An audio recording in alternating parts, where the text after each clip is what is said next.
আল্লাহ তাআলা বলছেন তো আযরুহু, ওরে মুসলমান নর নারীরা, তোমরা শক্তিটা ক্ষমতা প্রয়োগ করো, তার ধর্মকে প্রতিষ্ঠা করো, তার দিনকে মজবুত করো, ওয়াতুয়াক্কিরুহু, এবং তার সম্মান দাও, সম্মান দাও, যেমন দাও তার সম্মান দাও। সম্মান দিতে বললেন। সম্মান কাকে দেওয়া যায়?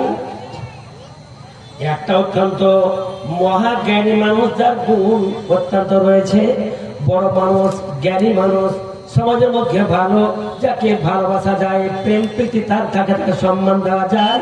আর যাকে ভালোবাসা না, তাকে সম্মান কেউ কিন্তু দিতে চায় না।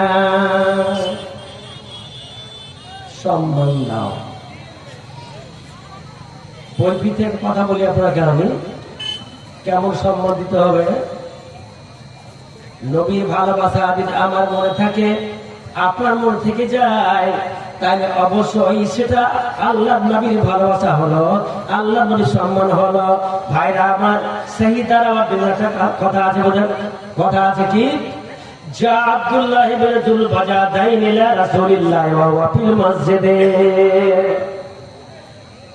আল্লাহর নবী সাল্লাল্লাহু মক্কা ছেড়ে মদিনা চলে গেলেন। মদিনায় গেলেন, আর মদিনাতে আসার পরে নবীর সম্পর্কে আলোচনা হয় সব জায়গায়।